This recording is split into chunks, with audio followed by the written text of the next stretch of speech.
Aku berhak untuk dilayani. Aku berhak untuk diperlakukan lebih.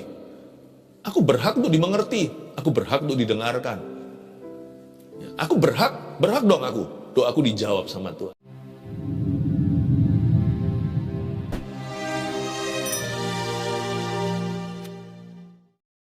Mazmur 26 ayat 2-3. Ujilah aku ya Tuhan, dan cobalah aku. Selidikilah batinku dan hatiku, sebab mataku tertuju pada kasih setiamu, dan aku hidup dalam kebenaran-Mu. Puji Tuhan. Saya merasakan Tuhan hendak memberi kita kemenangan. Tapi setan itu licik sekali. Dia bisa memakai kita sendiri untuk menghancurkan diri sendiri. Jangan sampai kita itu nanti digagalkan oleh faktor luar. Jangan sampai kita itu runtuh karena sesuatu yang tidak terdeteksi di dalam hati kita. Tuhan itu baik. Firman adalah pelita sehingga memberi terang dalam kegelapan. Pelita bagi kaki, terang bagi jalan, supaya kita jangan tersesat. Hati manusia itu licik sekali. Kadang-kadang kita nggak mengerti kok hati sendiri. Oleh karena itu saya kasih judul khotbah hari ini, hati-hati jebakan emosi ini. Ya, saya ulangi, hati-hati jebakan emosi ini. Matius 20 ayat 1-16, ini perumpamaan tentang orang-orang upahan di kebun anggur. Waktu nanti kita menyelidiki tentang orang-orang upahan ini, kita bisa melihat diri sendiri di cermin firman. Ternyata sedikit banyak mereka itu mirip sekali sama kita. Atau sebaliknya kita mirip sama mereka. Saya ajak lewat firman ini untuk kita cek feeling kita. Cek perasaan kita. Jangan sampai ada benih-benih kuasa kegelapan di sana. Karena setan tidak perlu melakukan pekerjaan kotor itu. Seringkali kita bisa menghancurkan diri sendiri atau auto-destruct. Karena manusia itu jatuh. Jadi ini kita nggak pintar, nggak pandai untuk bisa pimpin hati sendiri. Mungkin kita bisa pimpin company, sebuah perusahaan, kita bisa berhasil, IQ-nya tinggi. Tapi soal hati, nggak bisa. Hanya Roh Kudus yang tahu. Kalau kita mau berjalan dalam kebenaran, kita harus berikan pucuk pimpinan itu kepada Tuhan. Soal hati kita, jiwa, roh kita, minta Dia yang menuntun kita dalam roh dan kebenaran.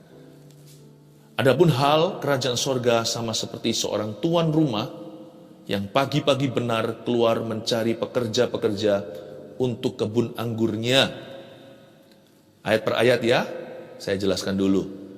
Ini adalah perumpamaan tentunya, bukan kejadian sungguhan. Yesus pakai contoh sebuah cerita. Hal kerajaan sorga, dia menggambarkan dalam kerajaan Tuhan. Ada seorang tuan rumah, kita semua tahu tuan rumah itu yang memiliki hidup kita. Tiada lain adalah Allah Bapa. Dan tiada lain juga tentunya adalah Tuhan Yesus sendiri. Tuan rumah itu pagi-pagi benar keluar mencari pekerja-pekerja untuk kebun anggurnya. Tuhan itu memanggil kita untuk melayani Dia. Berarti status kita dalam perumpamaan ini adalah seorang pekerja. Kita itu pekerja-pekerja di kebun anggurnya, di ladang Tuhan. Ladang Tuhan itu apakah misi, apakah ministry, pelayanan. Ladang Tuhan itu hidup kita itu ladangnya Allah. Kita mesti mengerjakan keselamatan kita. Dan status kita, sekali lagi, kita itu workers, bukan owners. Kita bukan pemilik kebun anggur itu. Kita tidak memiliki hidup kita sendiri. Hidup kita itu ada yang punya, hidup kita itu milik Yesus. Hidup kita itu milik Tuhan. Kita itu hanyalah pekerja-pekerjanya. Tiada lain, kita hanyalah hamba-hambanya. We are all but the servants of God. Kita semuanya hanyalah hamba-hamba Tuhan. Kerap kali kita dengar kata hamba Tuhan itu langsung diasosiasikan dengan kependetaan. Oh, hamba Tuhan itu, hamba Tuhan ini. Iya sih. Tapi setiap orang Kristen, setiap anak Tuhan itu hamba Tuhan. Karena kita punya satu Tuhan, yaitu Yesus Kristus Tuhan.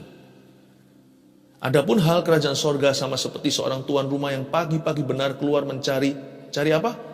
Pekerja-pekerja untuk kebun anggurnya. Kita adalah pelayan-pelayan Tuhan. Setelah ia sepakat dengan pekerja-pekerja itu mengenai upah berapa? Sedinar sehari, Ia menyuruh mereka ke kebun anggurnya. Coba ditanamkan dalam benak hati kita. Jangan sampai kita lalu lewat waktu baca firman. Ingatlah ada kalimat, ia sepakat. Jikalau Tuhan itu sepakat dengan pekerjanya mengenai upah sedinar sehari, dibolak-balik tetap sama. Berarti juga pekerja-pekerja itu sudah agree. Betul? Berarti para hamba-hamba Tuhan itu, para pelayan-pelayan juga sudah sepakat upah sekian, yaitu sedinar sehari. Ia menyuruh mereka bekerja di kebun anggurnya. Ini yang saya sebut dalam bahasa Belanda jadilah letterlijk. Letterlijk itu artinya harafiah. Sepakat dengan Tuhan itu harus berdasarkan apa yang tertulis dalam firman. Iman kita yang paling mantap, yang mantap betul itu adalah firman. Iman pada firman. Iman pada apa yang tertulis di dalam Alkitab, di dalam kitab Kejadian sampai Wahyu. Jangan tunggu rema-rema yang misterius seperti wow Tuhan berbicara kepadaku. Kita juga harus ngerti rule of the game.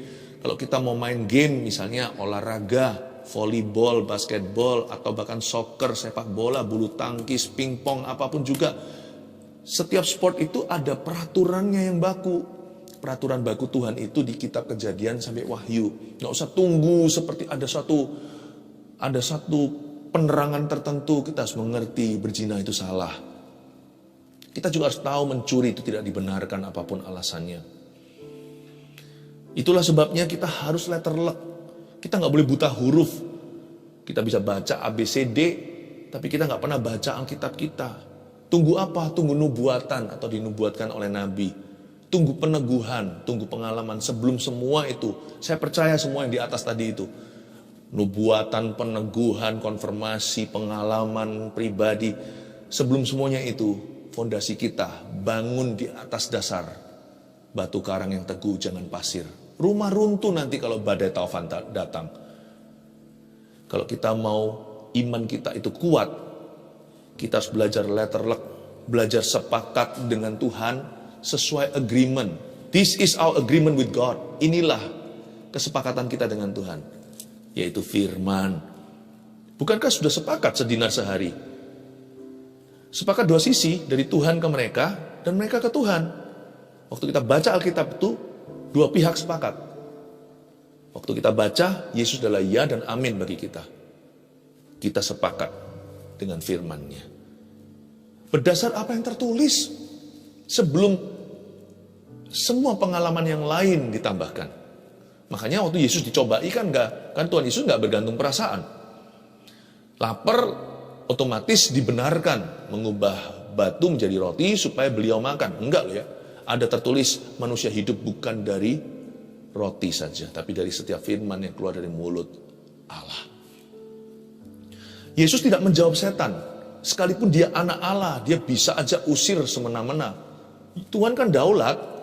Status Yesus itu kan ilahi, bukan manusia seperti Anda dan saya, meskipun Yesus lahir sebagai manusia.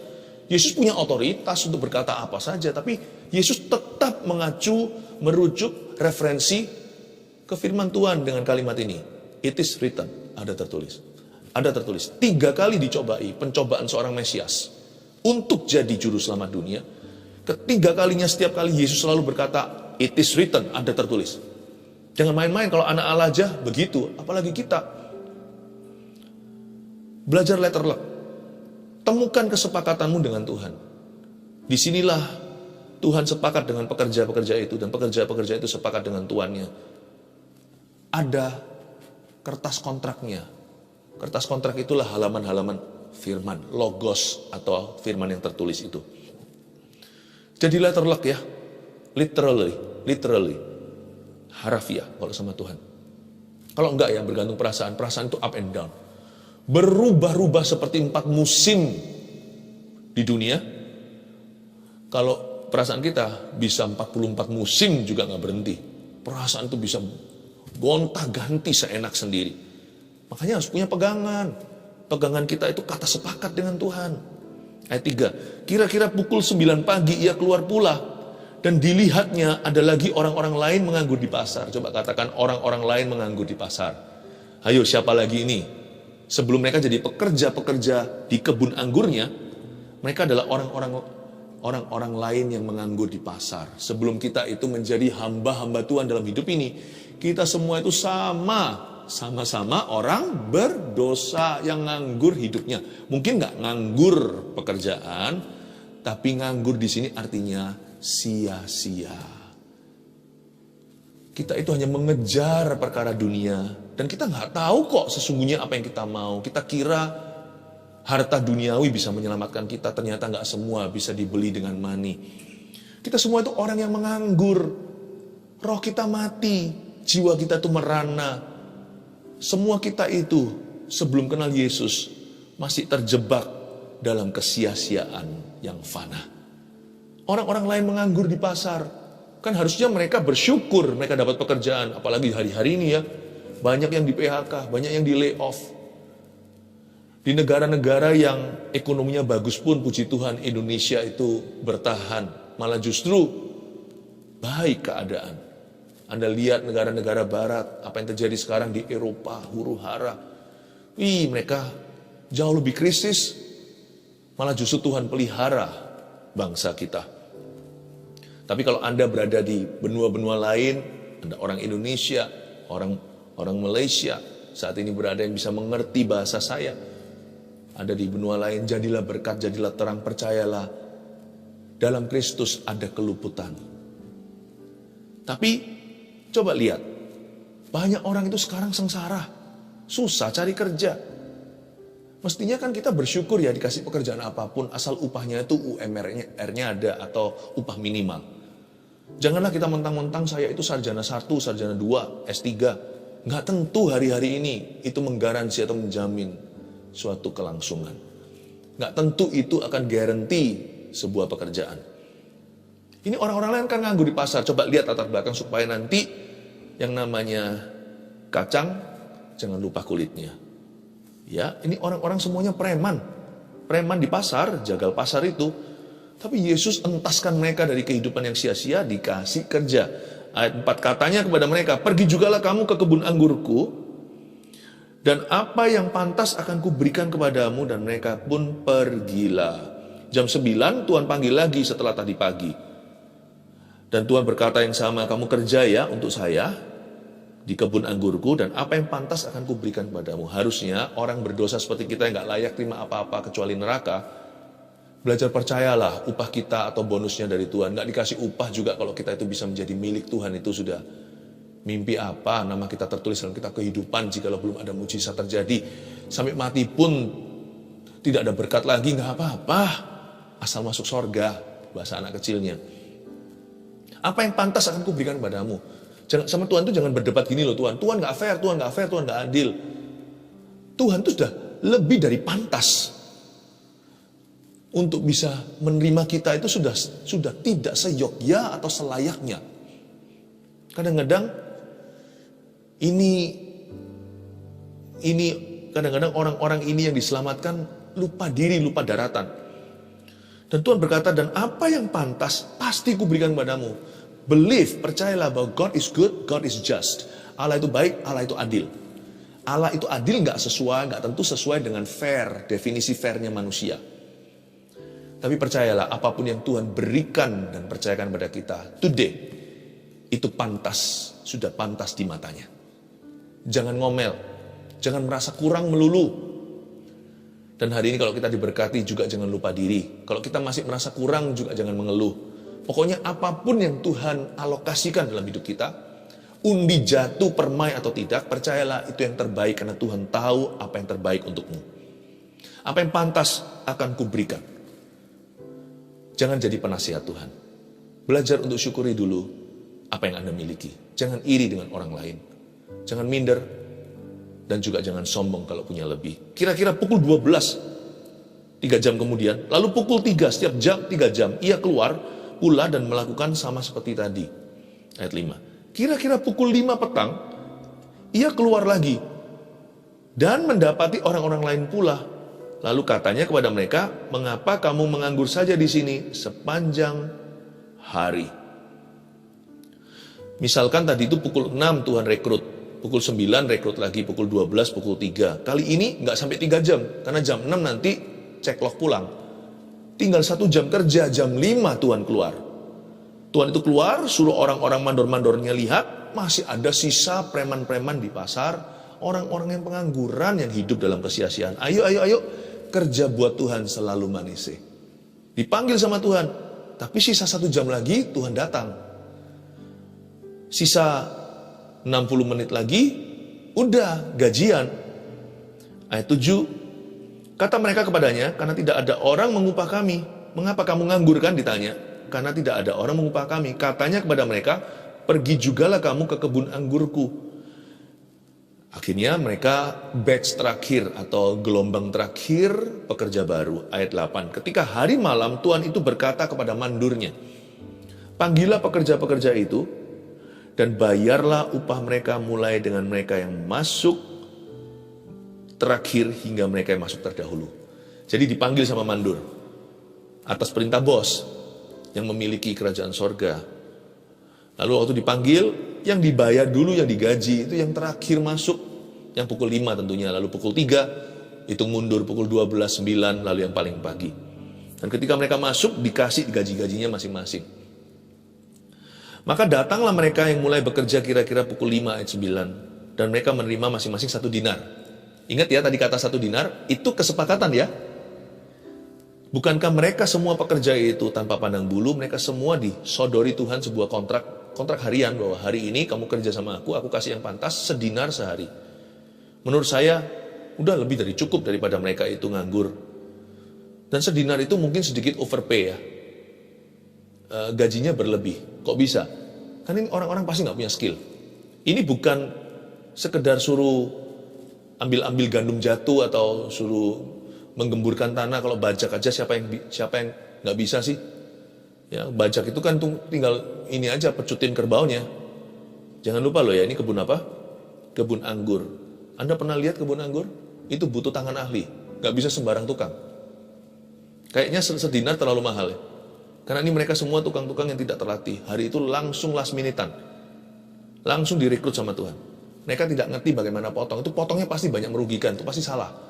Anggur itu potongnya harus dengan sudut tertentu, dengan pisau, dengan cara yang tidak biasa. Supaya nanti waktu memotongnya itu, dia cepat tumbuh. Dan supaya baik hasil panennya. Saya rasa Tuhan itu hanya mau kasih alasan lah untuk memberkati mereka.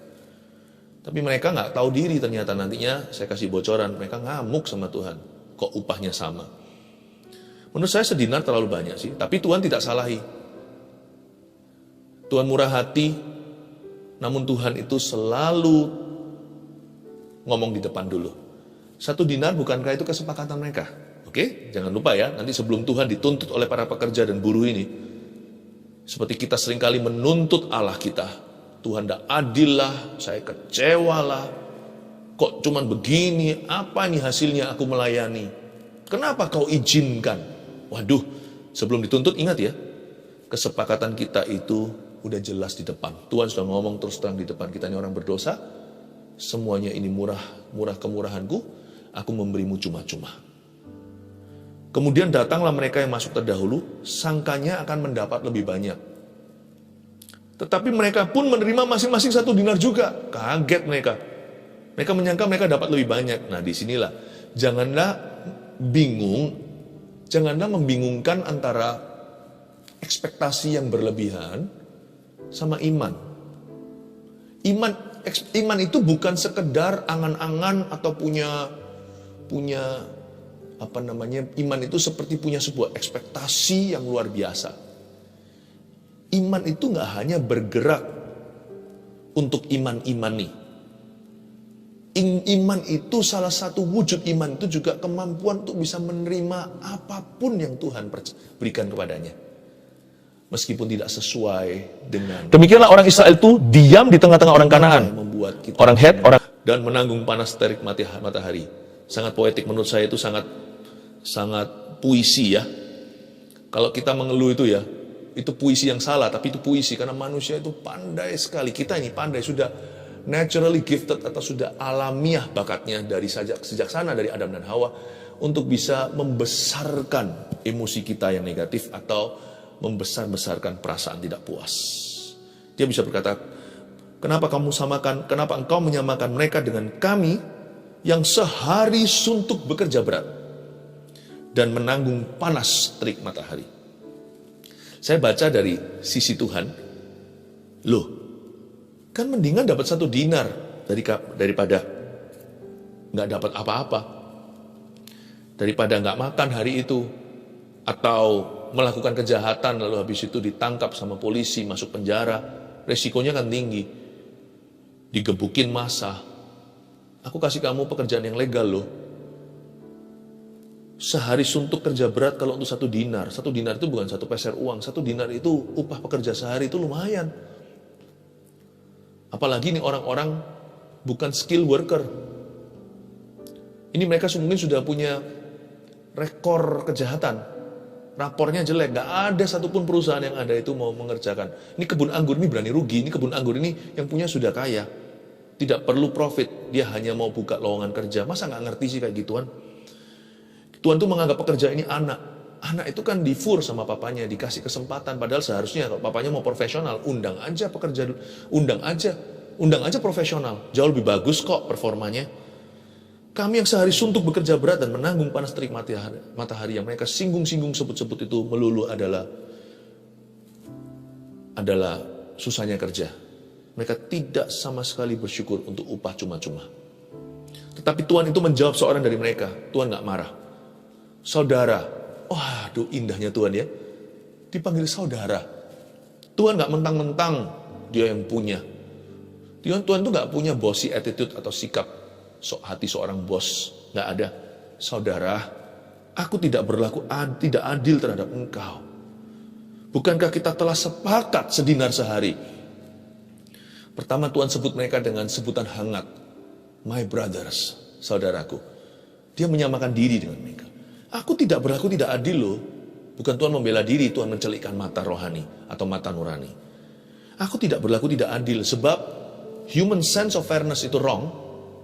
Yang apa yang kita rasakan sebagai fair itu sering salah, tapi sense keadilan Tuhan itu selalu benar. Tuhan itu tahu hitung-hitungannya. Apa yang disebut fair sama manusia itu bukan keadilan Allah. Tapi apa yang disebut adil sama Allah sekalipun gak tentu fair di mata manusia, itu adil tenan, itu adil beneran. Karena Allah kita maha adil. Bukankah kita sudah sepakat sedinar sehari? Ambillah bagianmu dan pergilah. Aku mau memberikan kepada orang yang masuk terakhir ini sama seperti kepadamu. Tidakkah aku bebas mempergunakan milikku menurut kehendak hatiku? Bukankah aku bebas? Kan kamu berkata iya jam 9 tadi. Kan saya tidak memberikan jaminan nanti gak ada orang jam berapa. Kan urusan saya. Sisa harta saya di luar sedinar untukmu hari ini. Mau saya apakan kan terserah aku. Kalau aku mau undang orang lain nanti agak siangan lalu saya bayar dia sama. Atau bahkan dia gak usah kerja untuk saya kasih dia uang. Gak apa-apa kan? Buktinya tadi Anda berkata iya waktu saya kasih lowongan. Anda bisa. Dan Anda juga berhak untuk berkata tidak. Kenapa Anda tidak berkata tidak? Karena sedinar itu sangat-sangat handsome to you. Sedinar itu berkata, wow, ini uang nganggur. Uang muda. Sehari dibayar segitu. Berarti Anda juga setuju dan Anda mau. Tapi urusan saya. Ayat 15a ini saya jelaskan suatu prinsip sederhana. Bagaimana sih kita ini manusia yang fana, orang berdosa, boleh kecewa dengan kedaulatan Tuhan. Mana boleh kita kecewa sama Tuhan. Tuhan gak utang sama kita. Sebaliknya kita lah yang berutang sama Tuhan. Kalau ada orang, kalau misalnya Anda hutang sama saya 1 juta rupiah, saya bebaskan. Lalu habis itu ada satu orang yang hutang sama saya 100 juta rupiah, saya bebaskan juga nantinya. Anda jangan marah sama saya. Tahu gitu saya hutang sama Anda 100 juta, itu dikasih. Loh, itu urusan saya. Apakah 1 juta saya penjarakan, 100 juta juga, itu urusan saya.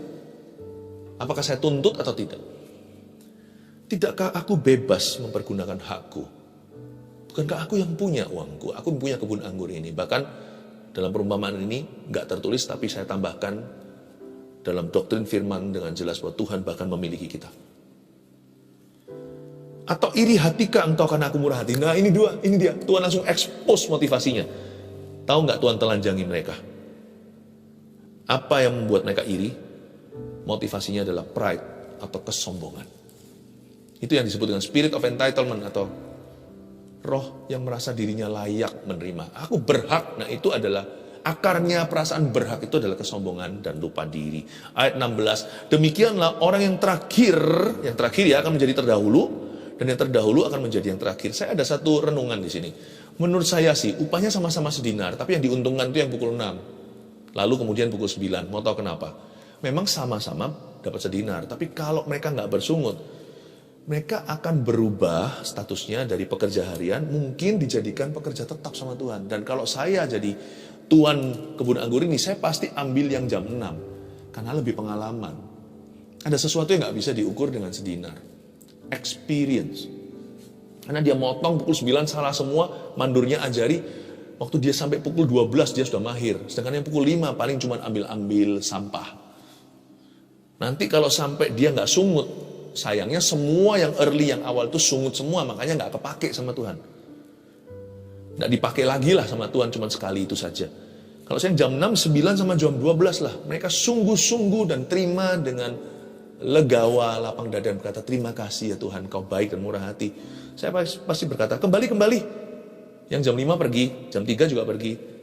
Jam 6, 9, 12 saya panggil, sini. Bisa nggak tekan kontrak pekerja tetap, bayaranmu bukan 1 dinar, tapi 100 dinar? Boleh nggak? Karena kamu akan jadi mandorku. Kadang-kadang kita tuh jangan kecewa dulu.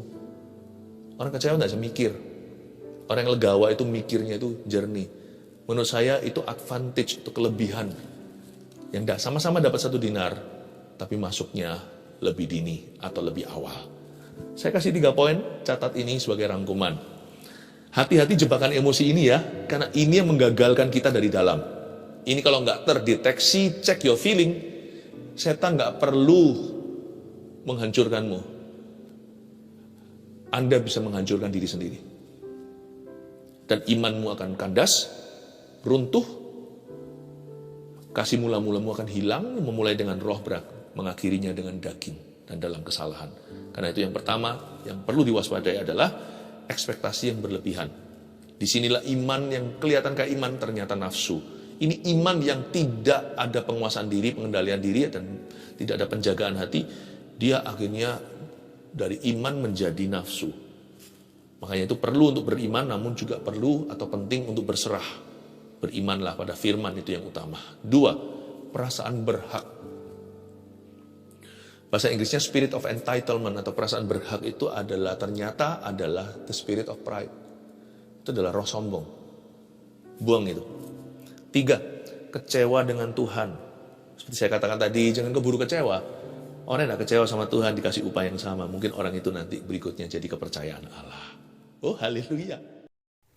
1 Petrus 4 ayat 7. Kesudahan segala sesuatu sudah dekat. Karena itu, kuasailah dirimu dan jadilah tenang, supaya kamu dapat berdoa. Saudara yang terkasih, terima kasih telah mendengarkan firman Tuhan hari ini. Jangan lupa untuk dukung terus channel ini dengan cara subscribe, like, share, dan juga komen. Agar saudara kita yang lain juga boleh terberkati. Tuhan Yesus memberkati kita.